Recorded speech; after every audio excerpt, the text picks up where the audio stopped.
그래서 펜듈럼을 물리치는 단계별 난이도 4가지만 기억.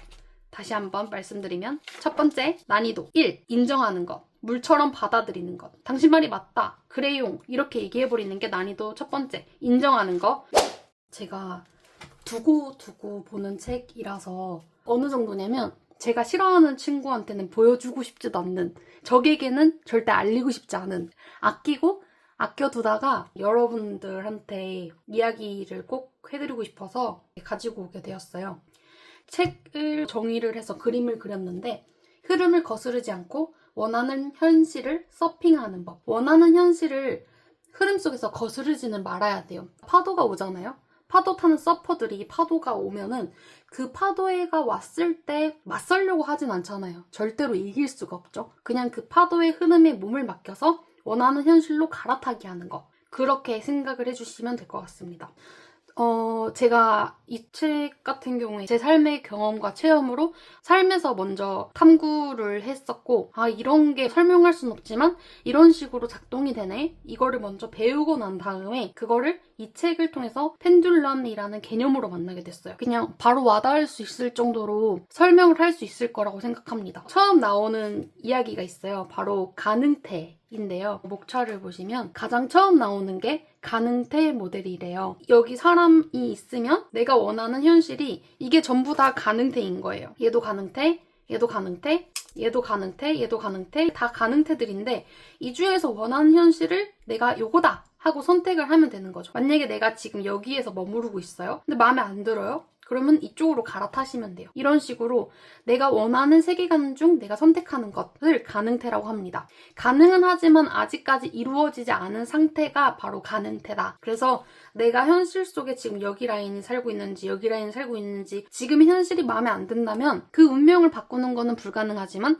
당신에게 있는 가능태 중 한 가지 원하는 시나리오를 선택할 수 있다고 해요. 이게 되게 멋진 이야기더라고요. 사주라는 것, 점이라는 것, 무당분들에게 가가지고 신점 같은 거 보시는 분들 있잖아요. 근데 거기 가서 뭐 좋은 얘기를 들었으면 다행인데 안 좋은 얘기를 들으신 분들이 분명히 있을 거란 말이죠. 근데 그거는 그 무당의 관점에서, 그 사주쟁이 스님의 관점에서 보는 나의 요 현실 속 세계 라인인 거고, 그리고 우리가 기독교나 이슬람교만 보더라도 사주나 점성학 이런 것들을 믿는 게 없거든요. 오히려 그런 것을 보는 것을 불성실하게 느끼더라고요. 그런 것들을 봐서는 안 된다. 이렇게 생각을 하더라고요. 우리나라에서는 그렇게 무당에게 점을 많이 보고 하지만 이슬람교만 보더라도 우리나라 인구의 최소 10배 이상이 되는 인구가 거기 살고 있는데 그 사람들은 점성학, 사주 이런 문화 자체가 아예 없단 말이죠. 그렇다면 우리는 어디에 세계에 살고 있기 때문에 그렇겠어요. 지금 우리가 보는 세계 여기에 살고 있기 때문에 그런 거고, 바깥에만 나가도 우리가 여기 안에서 굳이 점을 보고 실망을 하고 뭐 사주쟁이 또는 점쟁이 무당들에게 가가지고 안 좋은 얘기를 들었다고 해서 그렇게 낙담할 필요가 없단 말이에요. 그리고 그 사람들이 그렇게 운명학적으로 대단한 사람들이었다면은 거기에서 그러고 있을 리가 없잖아요. 그렇기 때문에 너무 안 좋은 얘기를 들으신 분들이 있더라도 실망하지 않으셨으면 좋겠습니다. 이렇게 얘기 들으니까 확 체감이 오죠. 이슬람교 뭐 지금 이렇게 종교 전쟁을 하고는 있지만 그래도 거기 종교만 보더라도 우리나라 인구의 10배 이상이 사주 자체가 아예 없는 나라라고요. 그게 지구에 있는 우리가 사는 세계라고요. 그렇기 때문에 우리는 어떤 것을 믿어야 되냐? 그냥 내가 믿고 싶은 것을 믿으시면 됩니다. 운명은 내 안에 있다고 해요. 내가 곧 신이다. 그거에 대한 이야기를 오히려 더 신뢰를 하시는 게 좋을 것 같습니다. 내가 마음에 안 드는 현실 속의 라인에 있다면 시나리오를 갈아타면 된다라고 생각을 하시면 돼요. 또 이거를 과거, 그리고 현재, 미래라고도 볼 수 있겠는데요. 과거, 현재, 미래가 이 시점으로부터 보면은 안 보인단 말이에요. 근데 내가 이거를 영화 필름을 펼쳐볼 수 있는 외부에서 이걸 바라보잖아요. 그럼 과거, 현재, 미래를 펼쳐볼 수 있어요. 내가 시나리오를 바꾸면 되는 거예요. 지금 여기에 시나리오가 마음에 안 든다. 여기에 있는 게 여기에 라인이겠죠. 다른 가능태로, 다른 시나리오로 바꾸시면 된다. 이렇게 말씀을 꼭 드리고 싶어요. 그렇기 때문에 여러분들이 지금 상황이 지금 이 시나리오가 마음에 안 든다면 다른 가능태로 흘러가셔도 된다. 이 가능태 라인에서 내가 원하는 현실 속에서 또 이쪽 라인으로 여기는 성공의 물결이 있는 거예요. 근데 여기는 내가 원하지 않는 현실 속 라인이 있어요. 근데 여기에서 일로 갈아타지 못하게 하는 유일무이한 게 바로 펜듈럼이라는 건데요. 펜듈럼이란 무엇인가 하면 제가 상상하는 거예요. 이 책에서 이렇게 나오는 건 아니고 저는 두 사람까지만 동일한 방향의 사고를 하면 생기는 에너지체가 바로 펜듈럼이라고 생각을 해요. 왜냐면 한 명이서만 에너지를 이렇게 만들기에는 어려운데 누군가를 왕따를 시키려고 하더라도 최소 3명이 집단에서 한 명이 한 명을 끄집어내야 이 사람을 왕따를 시킬 수 있단 말이에요. 그러니까 최소 두 사람 이상이 동일한 사고방식을 하면 거기서부터 생기는 사념체가 즉 펜듈럼이 된다. 그러니까 이 펜듈럼이라는 거는 에너지체, 사념체임과 동시에 일종의 살아있는 생명체라고도 느꼈어요. 두 사람 이상이 동일한 방향의 사고를 하면 생기는 에너지체가 사념체이기 때문에 하나의 살아있는 에너지체다. 왜냐면 이 펜듈럼의 목표는 여기 두 사람이 같은 사고방식을 해서 일종의 하나의 펜듈럼이 생겼잖아요. 이게 누군가를 왕따를 시키는 것일 수도 있고 정치적인 방향일 수도 있고 뭐 이건 가족 관계에서도 나타나요. 뭐 엄마와 아빠가 편 먹고 이제 뭐 나를 공격한다던가 또는 나와 동생이 편 먹고 엄마를 공격한다던가 이런 식으로 가족 사이에서도 펜듈럼이 있는 거예요. 근데 이 펜듈럼에 대해서 똑똑하게 기억해 두셔야 될 건 뭐냐면 결국에 우리가 좋든 싫든 그냥 하나의 에너지체이기 때문에 하나의 생명체가 되는 거예요. 두 사람 이상 생각을 하다 보니까. 근데 이 펜듈럼은 다른 사람을 끌어와서 그 사람의 사고방식, 이념, 체계를 먹어줘야지 이 에너지체, 생명체가 살아남을 수가 있어요. 그래서 우리가 예를 들면은 이게 진짜 유튜브 알고리즘이랑도 비슷한데 누가 누구를 공격을 하잖아요. 그리고 또 누가 누구를 또 공격하잖아요. 근데 이게 알고 보면은 뒤에서 이렇게 누가 누구를 이제 타겟해서 공격을 하고 누가 누구를 또 타겟해서 그 반격을 하고 이게 사실 서로 상생하기 위한 그런 작업을 하는 경우도 있더라고요. 유튜브 세상에서도. 근데 펜듈럼 역시도 그런 개념이더라고요. 사실은 내가 이쪽 정당이든 이쪽 정당이든 나는 이거야 라고 하는데 이렇게 할수록 이쪽 정당의 힘도 같이 올라와요. 죽지 않거든요. 무관심해지지 않거든요. 근데 여기서도 아니야 우리가 맞아 라고 하면은 이쪽도 지지 않고 생겨나거든요. 그러니까 계속해서 얼핏 봤을 때는 대립관계지만 서로 상생해서 살아남는 관계. 그게 즉 펜듈럼이다. 조금 더 깊은 생각을 가지다 보면은 어떠한 특정 사람들이 생각이라는 걸 해서 감정이라는 게 생겨난 거잖아요. 감정이라는 게 또 생각이 되고 또 생각이 부풀려져서 감정이 더 쌓이잖아요. 근데 그 감정이 쌓이면 꼬리에 꼬리를 무는 생각을 해요. 이게 커지다 보면 하나의 에너지체가 된다는 거죠. 생각이 감정을 부르고 감정이 생각을 부르고 이게 하나의 상태가 돼서 펜듈럼이라는 것이 된다. 조금 더 탐구를 하다 보니까 전 이 펜듈럼이라는 게 심리학적으로는 나르시스트랑 비슷하다고 느꼈어요. 나르시스트들이라는 건 사실 어떠한 목적이 있어서 불만족하는 게 있어서 라기보다는 자기 자신도 왜 그러는지 모르고 다른 사람의 에너지를 뺏어가는 구조잖아요. 왜 저렇게 얘기하는지도 모르고 무슨 문제가 있는지도 모르겠고 다른 사람이 힘들어하는 그 에너지를 가지고 살아나는 존재들이 있다라고 느꼈던 게 나르시스트거든요. 그래서 일종의 펜듈럼이 나르시스트 그냥 다른 사람의 에너지 분노하게끔 만들고 다른 사람을 슬프게끔 만들고 두려워하게끔 만들고 그 행위 자체를 받아들이게끔 움직여주는 사람 펜듈럼에 잡아먹힌 사람들이 나르시스트들이라고. 여기에 이 펜듈럼 이 어마무시하게 생겼는데 위에 보면 다 촉수예요. 사람들이 에너지를 가지고 가서 노는 거. 물질계에 있는 사람들 에너지를 가져가고 이거는 갈고리처럼 생겨가지고 사람들의 에너지를 가지고 와요. 눈도 3개나 있고 이빨도 무시무시하게 있죠. 그래서 이 펜듈럼이라는 거를 물리칠 수 있는 방법이 저는 4가지가 있다고 생각을 했어요. 물리치는 방법에도 단계별 난이도가 있다고 느꼈습니다. 여기서부터 중요해요. 4가지만 기억하시면 돼요. 이거는 제 언어로 풀이한 거기 때문에 이 책에서 이렇다라고 나오진 않아요.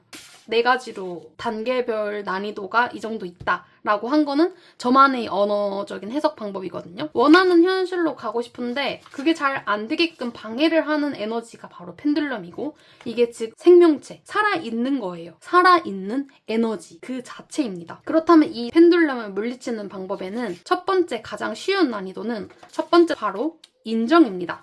쿵야인데요. 저는 이것도 사실 난이도로 제가 4가지로 표현을 했기 때문에 그냥 1 이렇게 했지만 사실 인정하는 것부터가 시작이면서 동시에 가장 어려운 게 인정이기도 해요. 하지만 이게 어떤 뜻이냐면은 그냥 누군가가 너 왜 이렇게 했어? 이게 사실 어떠한 회사에 들어가던가 아니면 사회생활을 할 때도 정말 그 사람이 잘못해서 그런 식의 말이 나오는 경우보다는 그냥 사장님 기분 안 좋았을 때 걸리는 경우가 많단 말이에요. 그래서 그럴 경우에는 그냥 딱 이 쿵냐 표정처럼 네, 당신 말이 맞아요. 너 왜 이렇게 못했어? 그럼 제가 잘못했네요. 죄송합니다. 노자 도적경에서는 이걸 무의라고도 하던데 행함 없이 행하라. 그냥 하는 거예요. 그냥 당신 말이 맞아요. 당신 말이 맞습니다. 또는 친구, 그대, 너의 말이 맞아요. 또 상사, 그대의 말이 맞아요. 죄송해요. 물처럼 인정하고 받아들이게 되면 아까 이 무시무시했던 이 펜들럼은 인정하고 받아들이니까 동일한 사고방식을 하고 유튜브적으로 서로 적대시하는 사람들이 있듯이 서로 타겟해서 교묘하게 그 에너지를 불러일으켜야 되는데 인정하게 되면 이 펜들럼은 갈 곳이 없어집니다. 이 무시무시하게 생긴 펜들럼은 갈 곳이 없어서 물처럼 받아들이면 맞아요 하면 할 말이 없어지는 거예요.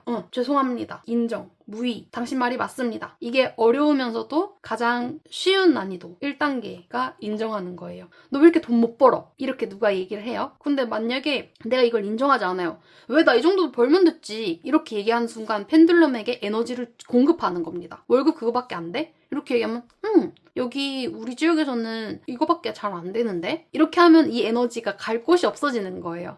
대표적으로 방송에서 제가 기억나는 스토리가 하나 있는데요. 예전에 라디오스타에서 김구라 씨가 공격을 했던 적이 있어요.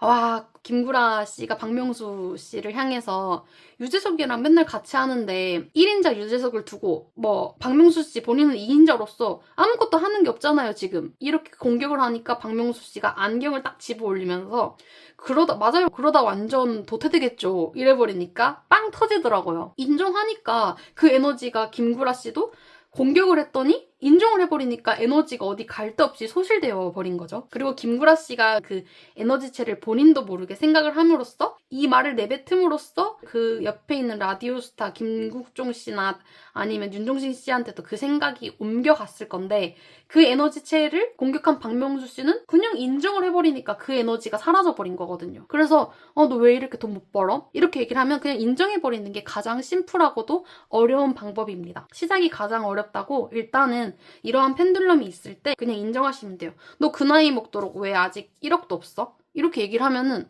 맞아 나 1억도 없어. 헤헤 이렇게 웃어버리면은 끝나는 일입니다. 그럼 더 이상 공격할 게 없어요. 맞다는데. 그쵸? 회사 생활을 할 때도 너 왜 이렇게 예를 들면 인사를 안 해? 이래버리면 맞아요. 제가 인사를 잘 안 했죠? 죄송합니다. 앞으로 인사할게요 하고 갈 때든 올 때든 인사를 하면 되는 거예요. 그냥 받아들이면 끝나는 건데 제가 언제 그랬어요? 이렇게 하면 오히려 에너지를 공급해서 얘를 키워나가는 거예요. 항상 여러분 요 표정으로 당신 말이 맞습니다. 라고 하면은 그 에너지는 오도 갈 데가 없는 거예요. 이걸 기억해 주셨으면 좋겠습니다. 그 다음에 난이도 2.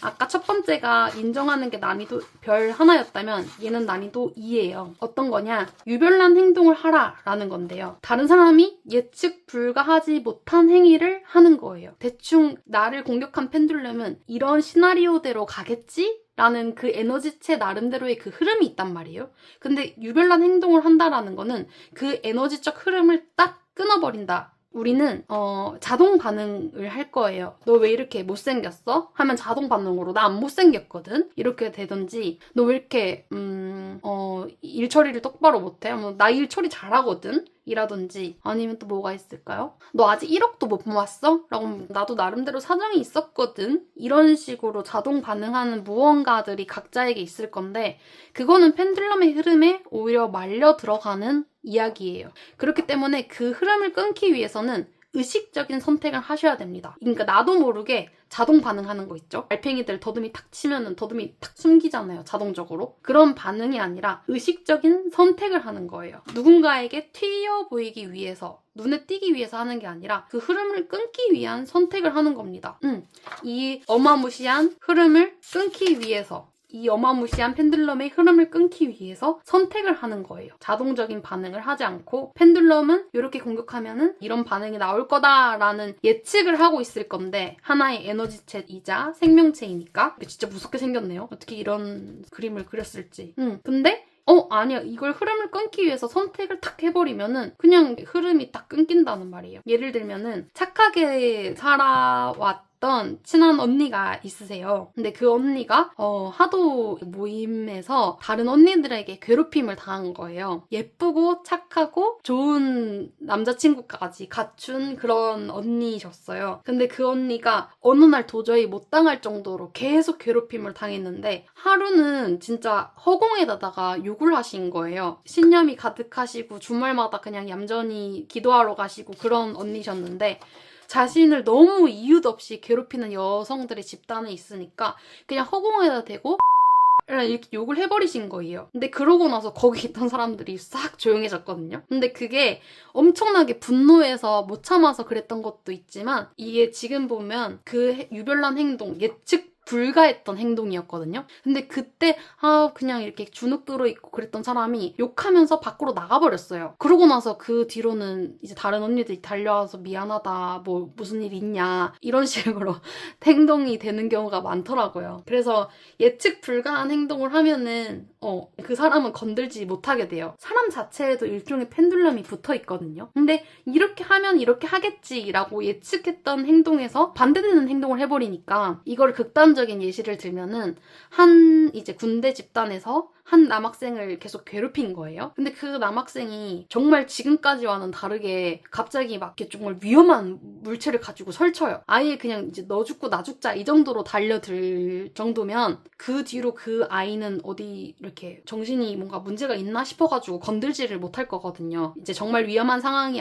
아니고서야 극단적인 상황으로 예시를 들면은 아예 조금 개기면 안 되고 같이 주먹질하는 정도는 안 되고 조금 더 미쳐야 돼요. 그러니까 유별난 행동을 할 수 있을 경우의 이야기지만 정말 말도 안 되게 예측 불가한 행동을 해버리면은 예측을 하지 못했던 행위이기 때문에 그 흐름에서 끊겨버릴 가능성이 높아요. 단 그 집단에서 계속 있지 않을 경우에 행위를 해야 되는 거겠죠? 저도 이 이야기를 하나 또 드리고 싶은 게 제 삶의 체험에서 예전에 있었던 일인데 맨날 이제 위에 있던 단장님이 막 이렇게 제가 가장 이제 밑단에 있는 직원이었을 때 계속 이렇게 전화를 해서 뭔가 타박을 하고 그분도 분명히 제 잘못이 아니라는 거는 알고 있을 거예요. 왜냐면 저에게는 신입에게는 책임이 없거든요. 책임이 없겠죠. 내가 뭔가 권력이 있어야 책임도 있는 건데 권력이 없는 사람이 어떻게 책임이 있겠어요. 없기 때문에 그 윗 단장님도 제 탓이 아닐 텐데 근데 저의 위에 있는 사람을 타박할 수는 없었기 때문에 나이도 많으시고